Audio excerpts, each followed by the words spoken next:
Están. Todos los niños pueden salir de inmediato a su clase, por favor.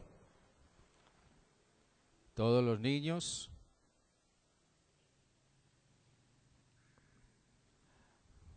¿Aló? ¿Está bien así?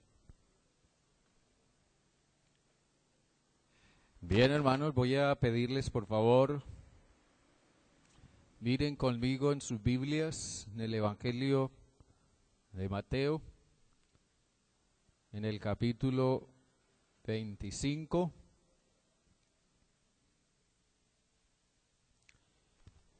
Mateo capítulo 25.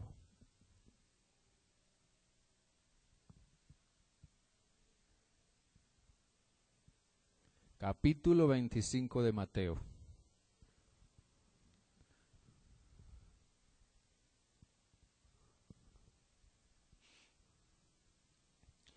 Dice del versículo 1 hasta el 13. En aquel tiempo, el reino de los cielos será semejante a 10 vírgenes que tomaron sus lámparas y salieron a recibir al novio. 5 de ellas eran prudentes y 5 insensatas. Las insensatas tomaron sus lámparas, pero no llevaron aceite. En cambio, las prudentes llevaron sus lámparas y también vasijas con aceite. Como el esposo se demoró, todas cabecearon y se durmieron. A la medianoche se oyó gritar: «Aquí viene el novio, salgan a recibirlo». Todas aquellas vírgenes se levantaron y arreglaron sus lámparas. Entonces las insensatas dijeron a las prudentes: «Dennos un poco de su aceite porque nuestras lámparas se están apagando». Pero las prudentes les respondieron: «A fin de que no nos falte a nosotras ni a ustedes, vayan a los que venden y compren para ustedes mismas». Pero mientras ellas fueron a comprar, llegó el novio. Y las que estaban preparadas entraron con él a las bodas y se cerró la puerta. Después llegaron también las otras vírgenes y decían: «Señor, Señor, ábrenos». Pero él les respondió: «De cierto les digo que no las conozco. Estén atentos, porque ustedes no saben el día ni la hora en que el Hijo del Hombre vendrá». Amén. Dios bueno, seguimos, Padre Santo, delante de tu presencia en esta mañana. Gracias, Dios, por este precioso tiempo de compañerismo, de alabanza, por el espíritu de adoración que haya en nuestros corazones. Gracias por el motivo que nos congrega aquí hoy. Y también, Dios, te rogamos que nos ayudes a tener nuestro corazón dispuesto para recibir la palabra que tú tienes para nosotros. Habla, Señor, por medio de tu Santo Espíritu a nuestras vidas. Que esa palabra, Dios, haga en nosotros lo que tú quieres y que no vuelva a ti vacía, Padre. Te lo ruego en el nombre de Jesús. Amén y amén. Bueno, déjenme decirles algo muy sencillo antes de entrar a reflexionar sobre esta parábola, que en la mayoría de las versiones se conoce como la parábola de las 10 vírgenes. Generalmente la hemos conocido así. Pero algo muy sencillo que podemos decir para ubicarnos un poco, una o dos cosas, es que esta parábola forma parte de un cuerpo de 3 parábolas que comienza en el capítulo 24. Y esas 3 parábolas están enmarcadas dentro de un discurso de Jesús con respecto a su segunda venida, al fin de todas las cosas, al fin del tiempo, al fin de la historia, el tiempo en el que Jesús, como Él lo prometió, y como se supone que la iglesia debe estar esperándolo, Él vendrá. Y eso es un aspecto fundamental de la fe cristiana. Jesús volverá. Y dentro de ese marco están estas tres parábolas. Está la parábola del siervo fiel y prudente. Está la parábola que acabamos de leer de las 10 vírgenes. Y más luego está la parábola de los talentos. Se conoce como la parábola de los talentos. Y esas parábolas son narradas con el propósito de enseñar acerca de la necesidad de estar preparados. De estar preparados para cuando Jesús vuelva por segunda vez. Claro, es un llamado a la iglesia. Puede ser que a usted le toque, o a mí, o a nosotros, puede ser que nos toque la segunda venida de Jesús. Puede ser que no sé. Pero de todas maneras, el propósito de estas parábolas es enseñar a la iglesia la necesidad de estar preparada. En las tres parábolas hay por lo menos, y este es otro aspecto que subrayo, en las tres parábolas hay por lo menos un factor común, algo que las une a las tres. Y ese factor común lo podemos llamar el tiempo y la espera. El tiempo y la espera. Esperar siempre tiene que ver con el tiempo, ¿verdad? Siempre tiene que ver con el tiempo. Y de la manera como el tiempo se entienda y se use, asimismo nosotros le daremos importancia a esperar. O haremos esperar. El tiempo y la espera son tres, es un aspecto en común en las tres parábolas. Ahora bien, ese concepto de tiempo y espera, mírenlo bien, ese concepto en las tres parábolas genera una serie de actitudes negativas.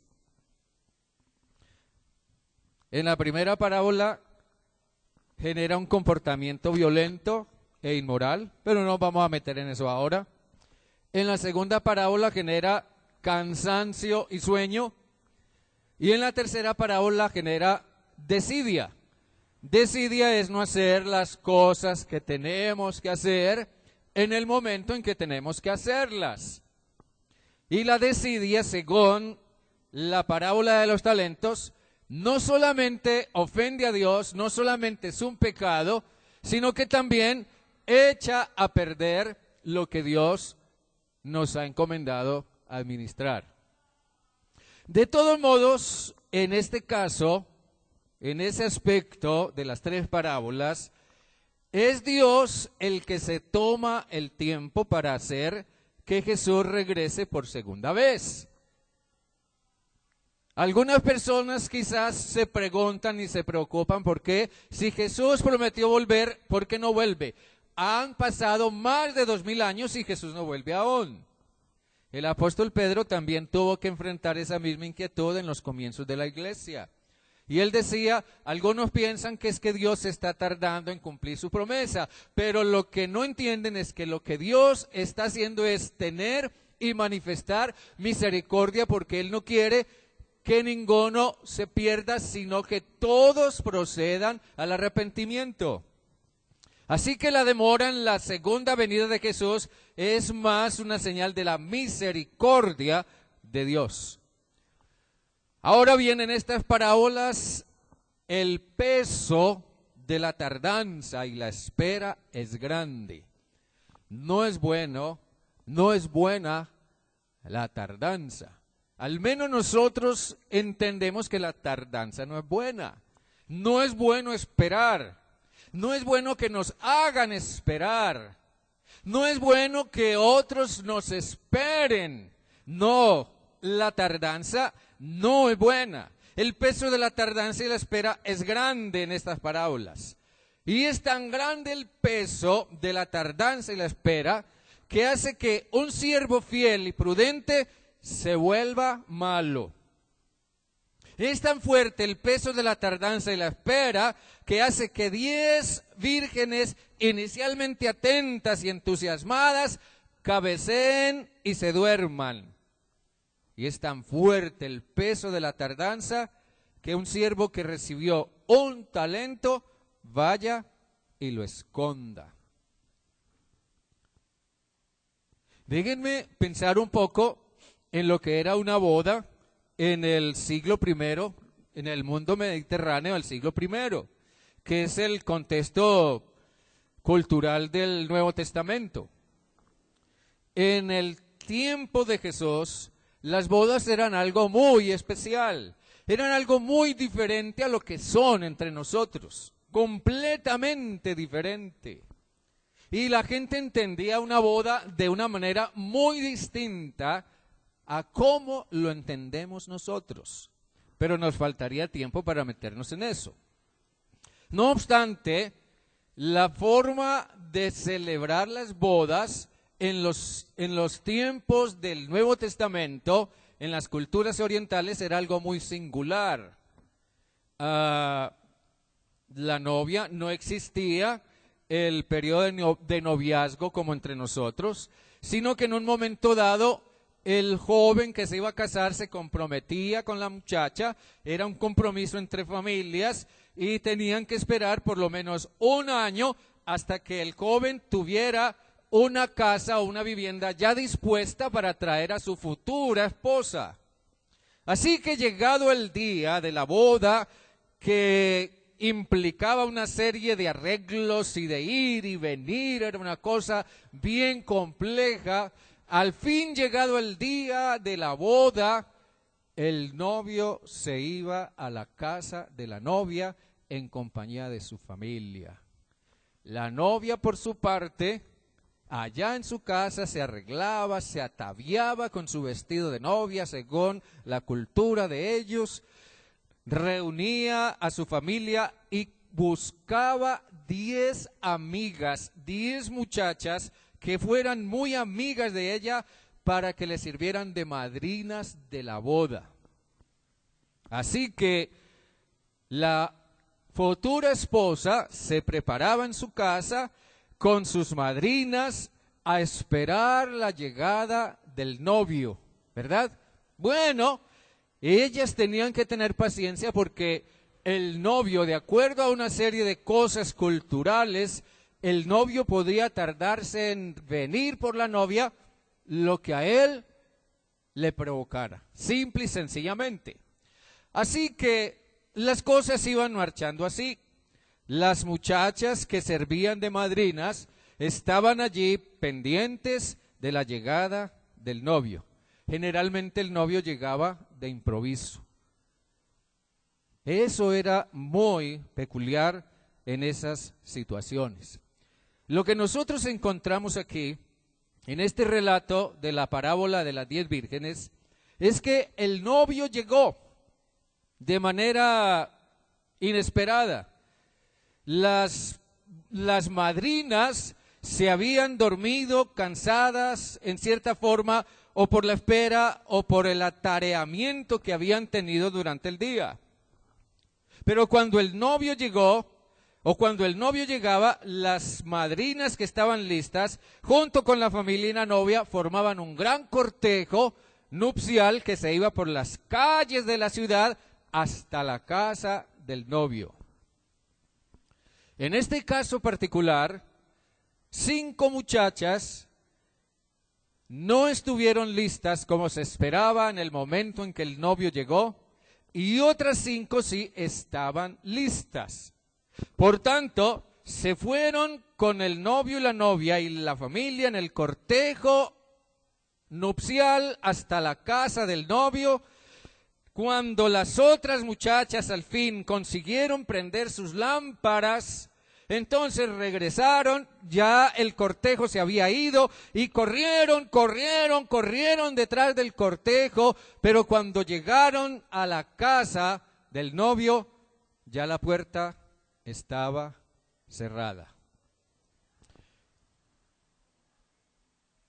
Esas 5 madrinas perdieron mucho, porque primero perdieron la oportunidad de estar en el cortejo nupcial. Segundo, perdieron la oportunidad de entrar en la fiesta.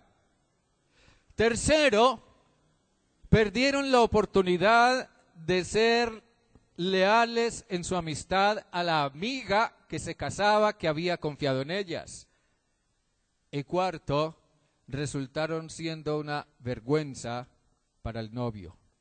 Porque cuando ellas tocaron a la puerta, pidiendo que las dejaran entrar, el novio desde adentro les dijo: lo siento, pero yo a ustedes no las conozco. En ese entonces, para participar de una boda, se necesitaban dos cosas. Se necesitaba una lámpara alimentada por aceite, porque generalmente los cortejos nupciales se hacían de noche y las calles de las ciudades de ese tiempo eran estrechas y oscuras. Y en segundo lugar, era esencial participar, formar parte del cortejo hasta llegar a la casa del novio. Esta parábola nos hace pensar seriamente en el tiempo y su uso. Yo creo que para usted y como para mí, para todos, el tiempo es importante. ¿O no es así, hermanos? ¿Cierto que sí? Yo creo que su tiempo vale. El tiempo de cualquier persona que está aquí hoy vale. El tiempo mío vale, el tiempo de todos vale. El tiempo de los que llegan temprano vale mucho. El tiempo tiene mucho costo y a nosotros a veces se nos olvida el valor que tiene el tiempo. Así que esta parábola, pensar seriamente en eso, en cómo usamos el tiempo. Aunque fundamentalmente el propósito de la parábola era enseñar a la iglesia a estar preparada para cuando el Señor volviera, eso tiene mucho que ver con el tiempo. Tiene mucho que ver con el tiempo. Tiene que ver con su tiempo. Y tiene que ver con el tiempo de la persona que está a su lado. Tiene que ver con el tiempo de las personas que nos han antecedido. Tiene que ver con el tiempo de las personas que nos precederán. El tiempo es importante. Así que, hermanos, es esa actitud con respecto al manejo del tiempo, a la importancia que le demos al tiempo, lo que a la postre va desarrollando una serie de actitudes, ¿verdad?, en la iglesia, en nuestras vidas, en nuestros hogares o en nosotros en lo personal, va desarrollando una serie de actitudes que a la postre llegamos a pensar que están bien. De allí tal vez el dicho aquel tan latinoamericano de más vale tarde que nunca. Pero nunca nos hemos puesto a pensar que eso simplemente es una manera de decir: a mí no me interesa tanto su tiempo, ni mi tiempo. Yo quiero subrayar aquí 4 cosas a la luz de esto, porque esta parábola nos enseña aspectos básicos que nos muestran la bendición de hacer las cosas a tiempo. Miren bien, hay una bendición en hacer las cosas a tiempo. Y la primera cosa que quiero subrayar es que el tiempo da vida o la destruye. Entienda eso bien.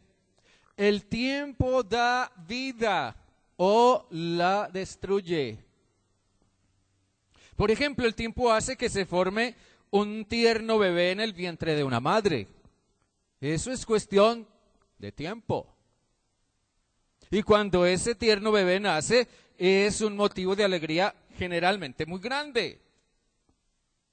O el tiempo también es lo que hace que una hermosa flor brote, germine y llegue a mostrar toda su belleza y su esplendor. Y eso es cuestión de tiempo.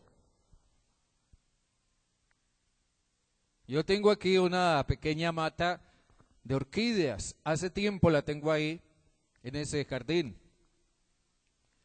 Y me encanta cuando brota la flor de la orquídea. Yo creo ustedes conocen la orquídea, ¿verdad? Y es una flor que a mí me encanta, en lo personal, me fascina esa flor. Pero es una mata que solo produce la flor cada 6 meses. Dura un cierto tiempo en toda su lozanía y después se muere. Pero es cuestión de tiempo. El tiempo da vida, el tiempo produce vida. Pero paradójicamente el tiempo también puede destruir la vida. Es el tiempo el que hace que se deteriore, por ejemplo, una casa abandonada que no se le hace mantenimiento. Es el tiempo que hace que una salud o la salud de una persona se complique si no se toman medidas anticipadamente. Es cuestión de tiempo. El tiempo da vida o el tiempo trae muerte. El tiempo da vida o el tiempo destruye. Y yo me pregunto, esta mañana quiero que usted se pregunte conmigo, ¿qué sucede realmente con la vida de una persona que no se toma el tiempo para cultivar adecuadamente su vida espiritual? No nos damos cuenta de que al no hacerlo, estamos dando lugar a que vayan surgiendo en nuestra vida malezas, actitudes destructivas y nocivas que poco a poco nos van envolviendo y nos van absorbiendo. También me pregunto qué ha sucedido en la vida de una persona cuyo uso del tiempo se ha vuelto desordenado.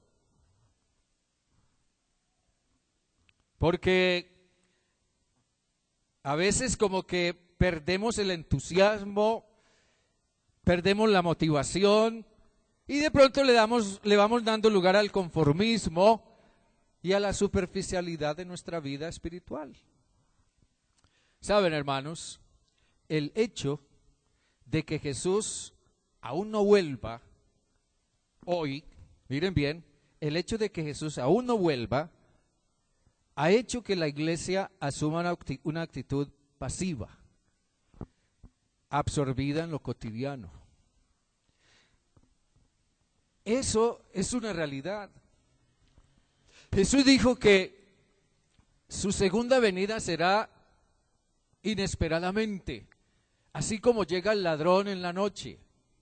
Jesús dijo, así como sucedió en el tiempo del diluvio universal, la gente estaba viviendo su vida cotidiana, absorbidos en su vida cotidiana, su trabajo, su casa, su hogar, su matrimonio, se casaban, se daban en casamiento, comían, bebían, una vida cotidiana normal y tranquila. Y dice Jesús hasta que llegó el diluvio y se los llevó a todos.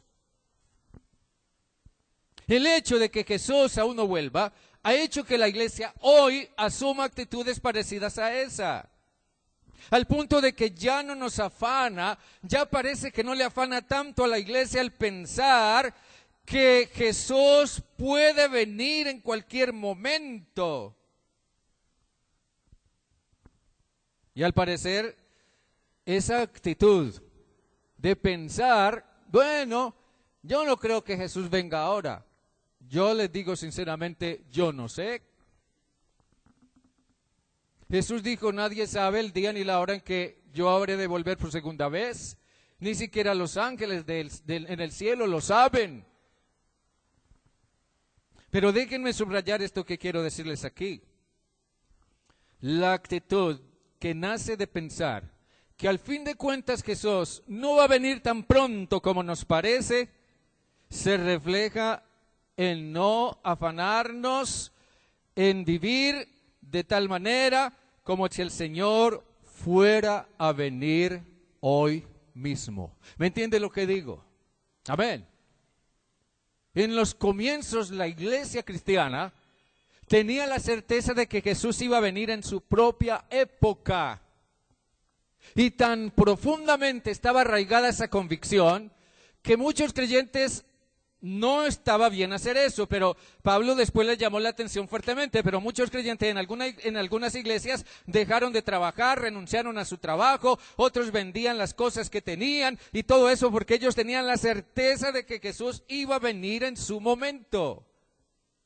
Pero eso lo que refleja es que esa seguridad de que Jesús va a venir debe por lo menos motivarnos a vivir cada día de nuestra vida como si Jesús fuera a venir ahora.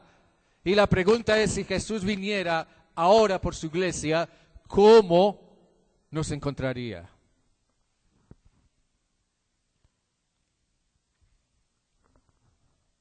El tiempo, ¿da vida o la destruye? Pero en segundo lugar quiero subrayar también, cuando algo es importante, requiere tiempo de preparación. Todos nosotros le dedicamos tiempo a preparar algo que para nosotros es importante. Aquí dice el versículo 1, el reino de los cielos será semejante a 10 vírgenes que tomaron sus lámparas. Miren bien, tomaron sus lámparas. Ya hemos dicho, esas vírgenes de las que habla aquí esta parábola, eran muchachas solteras, generalmente amigas de la novia. Y yo pienso que para ellas sería muy importante acompañar a su amiga en esos momentos. Era muy importante. Porque, vuelvo y subrayo, en la cultura del tiempo de Jesús, una boda era socialmente algo excepcional. Al punto de que los rabinos judíos solían decir, si por participar de una boda hay que suspender el estudio de la ley, bien vale la pena. Para ellos participar de una boda era algo excepcional por su misma cultura y por su misma cercanía e integración social. Así que el anhelo era estar en la fiesta y para eso era imprescindible que cada uno o cada invitado llevara su lámpara y participara del cortejo nupcial, ¿ya? Cada uno, por lo tanto, debía preparar anticipadamente su lámpara. Y estas muchachas, estas vírgenes, debieron haber preparado anticipadamente sus lámparas. Pensemos en el tiempo pensemos en el tiempo previo a la boda, lámparas. Póngase usted en el lugar de esas muchachas. Para ellas era un privilegio participar como madrinas de una ceremonia de boda. Era un privilegio sin igual, eso no se veía todos los días, como se dice. Era algo excepcional para ellas. Reciben la invitación para ser madrinas de la boda. Y es muy probable que el día antes, o quizás 8 días antes, yo no sé, o ese mismo día, porque las bodas eran por la noche, tal vez ese día muy temprano en la mañana, se levantaron, prepararon su ajuar, su vestido, pero también prepararon sus lámparas y tomaron suficiente aceite para lo que vendría durante el proceso de la boda. Yo me imagino a las muchachas prudentes, pensando, no solamente es importante un buen vestido para la boda, sino que también es importante tener una lámpara que me alumbre el camino y tener suficiente reserva de aceite para mi lámpara. Y yo diría que eso es pensar prudentemente y que la prudencia siempre mira más allá de lo posible. Yo voy a llevar suficiente aceite porque no sé qué pueda presentarse y sobre todo ellas conociendo cómo eran las cosas en los procesos de boda de su cultura. Eso es prudencia. Pero imagine las otras 5.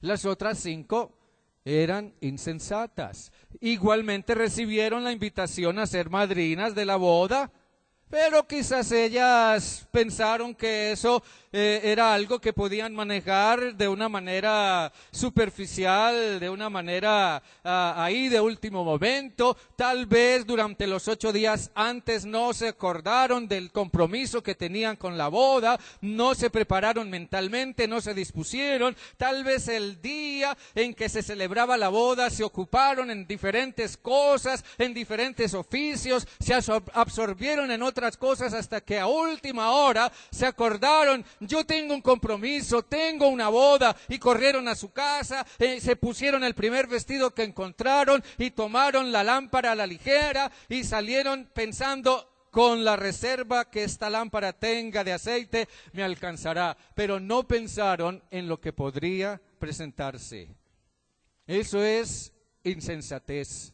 La insensatez no prevé lo que pudiera presentarse.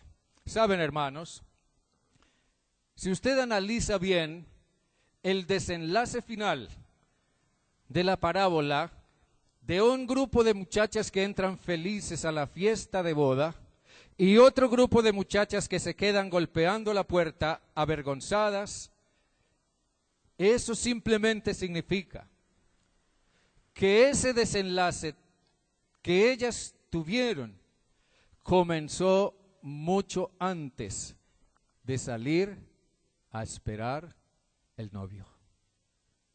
Tal vez comenzó 8 días antes de la boda. Tal vez comenzó 10 o 12 horas antes de la boda. Yo no sé.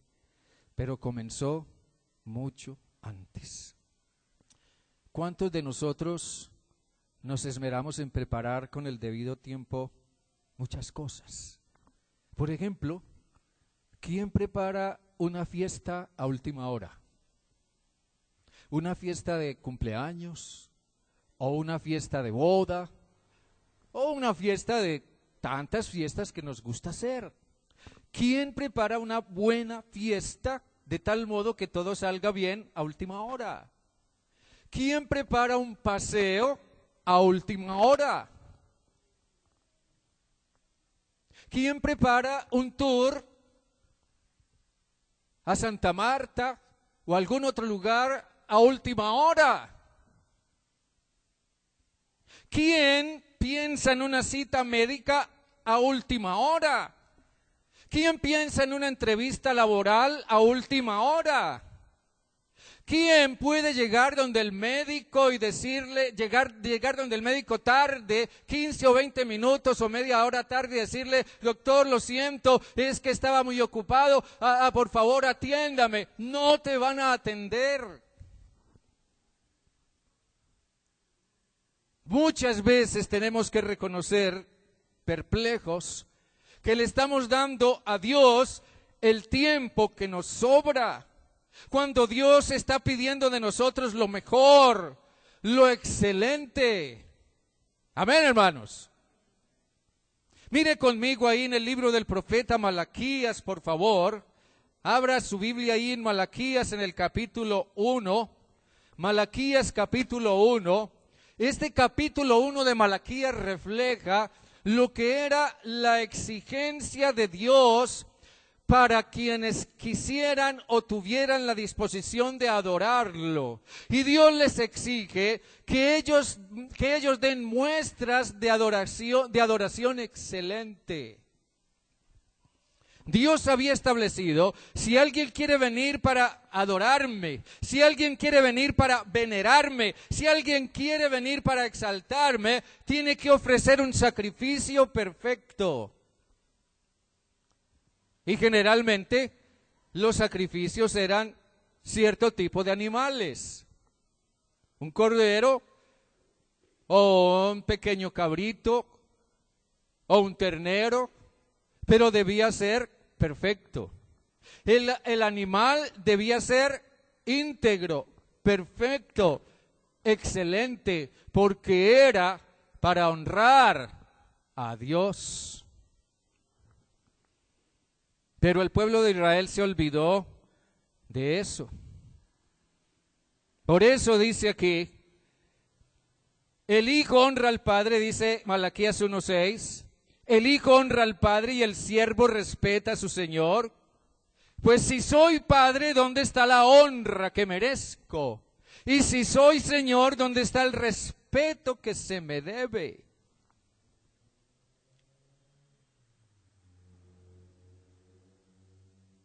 En el versículo 8 dice, ¿acaso no está mal que me ofrezcan un sacrificio de animales ciegos? ¿O que me ofrezcan animales cojos o enfermos? Presenten esos animales a sus gobernantes. Yo, el Señor de los ejércitos, les digo, ¿acaso piensan que ellos los aceptarán y que quedarán complacidos con ustedes? Pareciera que Dios estuviera diciéndonos, ¿por qué no vas un día de estos y llegas tarde a tu trabajo y le dices a tu patrón o a tu jefe, lo siento, hoy quise llegar a las 10 de la mañana o a las 11 porque me quedé durmiendo, porque estaba cansado? ¿Te aceptará tu jefe o tu patrón que llegues a esa hora? ¿Qué tal si llegas a una entrevista importante, una entrevista que tiene que ver con un futuro trabajo, con cualquier otra cosa importante, y llegas tarde y dices, lo siento, es que tenía otras cosas que hacer y ahora vengo aquí a ver si me atienden? Mira a ver si quien te va a entrevistar te atiende y le da importancia a lo que tú quieres que te den como trabajo.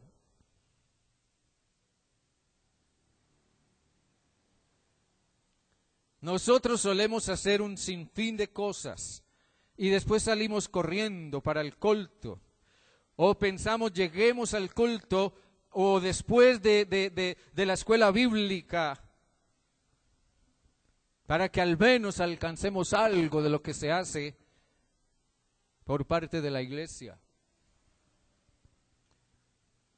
Aquí el profeta Malaquías nos refleja a un pueblo cansado, a un pueblo que había caído en la rutina, había perdido el interés y se habían absorbido en otras cosas hasta el punto de que llegaron a decir, qué fastidioso es todo esto.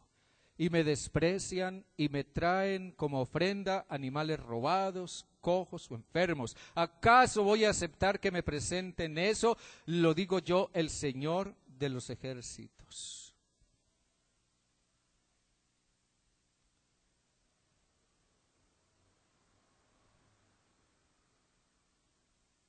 Yo a veces me pregunto sinceramente, si nosotros somos una iglesia sencilla, que estamos ofreciendo un proceso de crecimiento espiritual para todos. Tenemos una escuela bíblica que comienza a las 9:30 de la mañana.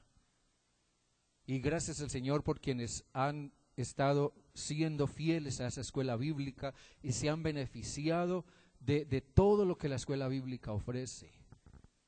Pero hermanos, muchos de ustedes no llegan. Y yo me pregunto por qué. Yo me pregunto si es que la escuela bíblica no está a la altura de tu necesidad. ¿No será que como el pueblo de Israel estamos diciendo es que eso es muy cansón, es que eso es muy largo, es que eso no es para mí, es que yo no necesito eso? Y entonces resultamos dedicándole a Dios solamente el tiempo que nos sobra. Y aquí dice, y esto sí es muy fuerte por parte del profeta Malaquías, malditos sean los que engañan y los que teniendo, yo diría, el suficiente tiempo para dedicar a Dios y a su crecimiento espiritual, prometen ofrecerlo y luego le dan a Dios el tiempo que les sobra. Dice, yo soy el gran rey y mi nombre es reverenciado entre las naciones. Lo digo yo, el Señor de los ejércitos.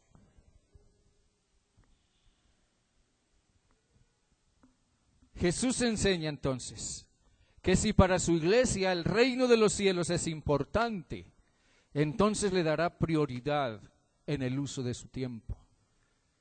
Y en tercer lugar, si no actuamos proactivamente, el tiempo puede ser nuestro peor verdugo. Piense usted en la palabra proactivo, proactividad. Proactividad significa tomar decisiones o medidas anticipadas, previendo lo que podría presentarse y no esperar a hacerlo de última hora. Eso es ser proactivo. Pensemos en esto, con cuántas cosas desagradables o frustrantes solemos encontrarnos cuando hemos dejado pasar el tiempo y después resultó ser demasiado tarde. Por ejemplo, como me ha pasado a mí, en una ocasión perdí un vuelo Un vuelo importante que me costó después mucho dinero más porque me descuidé y resulté invirtiendo mi tiempo en otra cosa. ¿O qué pasa cuando escuchamos un diagnóstico médico que nos dice, mira, tú estás gravemente enfermo y ya esto está muy avanzado y no creo que podamos hacer mucho? Tiempo. ¿O qué pasa cuando nosotros no llegamos a tiempo a una cita importante donde alguien nos está esperando y resultamos siendo incumplidos? Hermanos, el descuido o el mal uso del tiempo malogra las mejores oportunidades en la vida. Estas muchachas, estas madrinas de boda, se encontraron con la desagradable sorpresa de que en el momento más importante sus lámparas estaban apagadas. El punto es que tuvieron suficiente tiempo para ir a reponer el aceite de sus lámparas, pero el problema fue que se quedaron dormidas y cuando reaccionaron ya era tarde. Yo pienso, hermanos, que hay momentos en la vida en que las circunstancias nos van a dar un duro golpe, un muy duro golpe. Y nos daremos cuenta que nuestras lámparas para ese momento estarán apagadas. Yo creo que llegar tarde a algo que es importante y llegar tarde a algo que tiene que ver con honrar a Dios es el arma que el diablo usa para privarte de las bendiciones de Dios en tu vida. Llegar solamente al culto y no a la escuela bíblica es llegar tarde, porque estamos perdiendo la parte más importante de la enseñanza de manera personalizada. Y el culto viene siendo el complemento de lo que en la escuela bíblica se hace.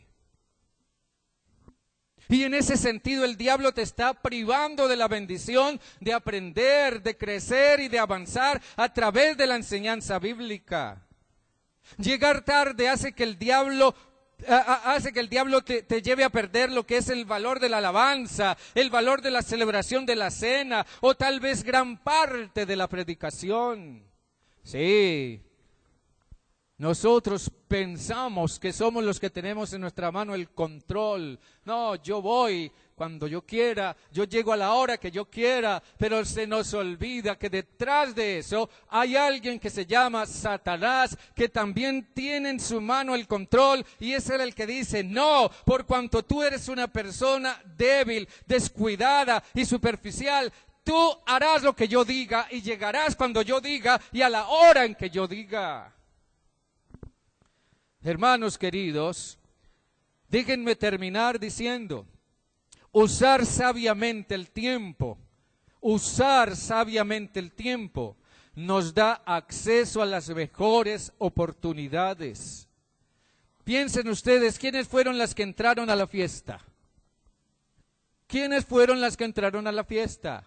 Las mujeres prudentes, las muchachas prudentes, las madrinas prudentes. Ellas entraron a la fiesta, a toda la fiesta. No llegaron a parte de la fiesta. No, esa no era la idea. Ellas llegaron y participaron de toda la fiesta. En los tiempos de Jesús, una boda o la celebración de una boda solía durar para un matrimonio de clase media por lo menos 7 días seguidos. ¿Se imagina usted? 7 días de fiesta, 7 días comiendo de balde, 7 días descansando y divirtiéndose. Sí, así era, 7 días de fiesta.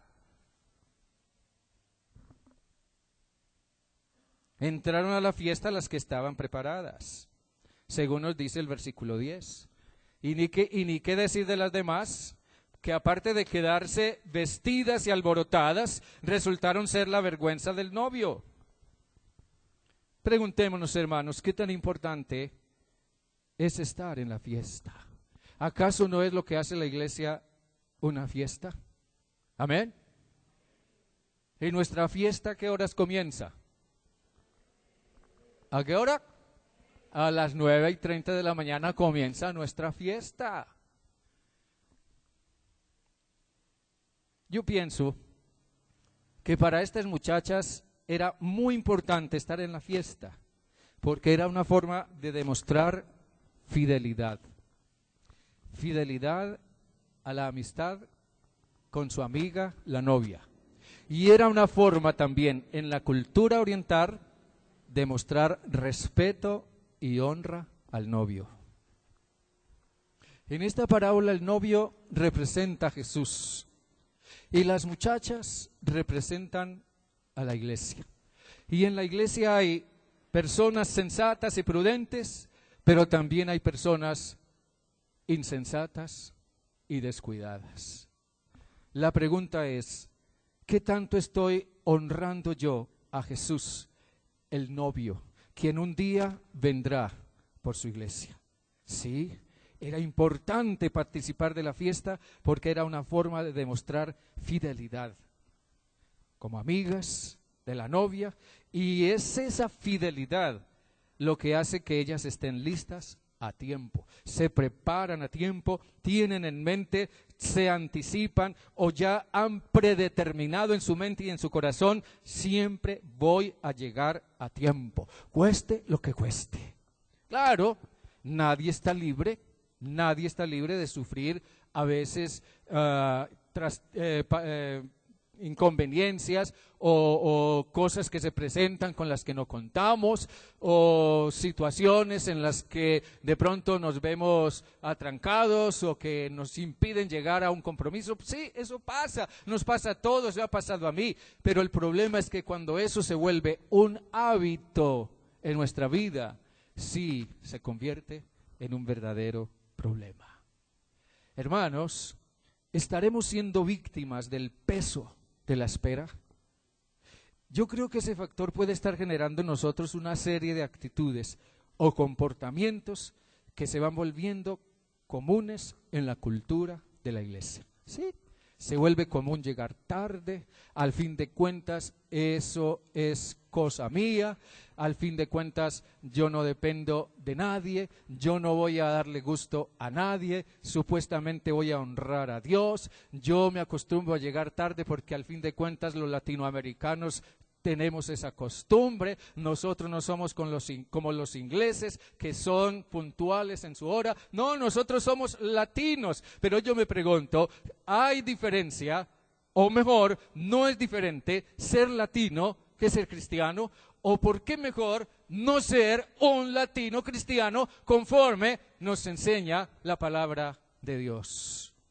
Hermanos queridos, yo creo que el aceite de las lámparas representa el interés en el reino de los cielos, y es ese interés el que hará que nosotros nos dispongamos anticipadamente para algo que consideramos importante. Las insensatas fueron a la boda, pero sin el suficiente interés, y por eso se quedaron afuera. Y nosotros puede ser que al final asistimos a la iglesia, pero sin el suficiente interés realmente en el reino de Dios para nuestra vida. Hermanos queridos, nosotros queremos que tú tengas el suficiente interés en el crecimiento de tu vida espiritual, y por eso te estamos ofreciendo todo lo que la iglesia puede ofrecer según los recursos que tenemos y que Dios nos permite tener, desde las 9:30 de la mañana hasta el tiempo en que termina toda la actividad. Hermanos queridos, un día Jesús vendrá y nos pedirá cuentas. ¿Cuándo vendrá? Yo no sé. O quizás el Señor nos llame a su presencia antes de que Él vuelva por segunda vez. Lo más importante es que nos encuentre con nuestras lámparas ardiendo. Amén, hermanos. Dios bueno. Yo te alabo en esta hora, Padre. Yo te doy gracias, Dios, por esta palabra, porque yo creo que todos, sin excepción, incluyéndome, nos hace pensar.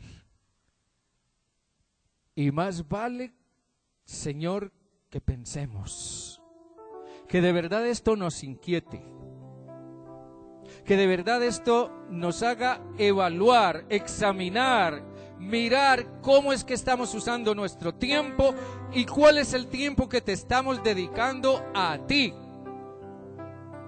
Ayúdanos, Dios, a reconocer.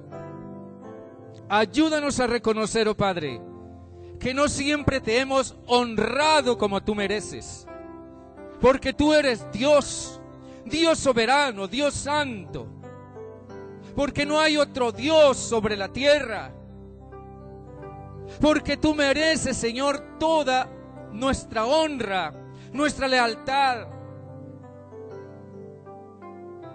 Señor, ayúdanos a ver y a reconocer que tú esperas de nosotros excelencia, excelencia en nuestra vida, excelencia en nuestra fe, excelencia en nuestro servicio a ti, excelencia en el uso de nuestro tiempo para ti. Señor, si estamos fuera de ese punto,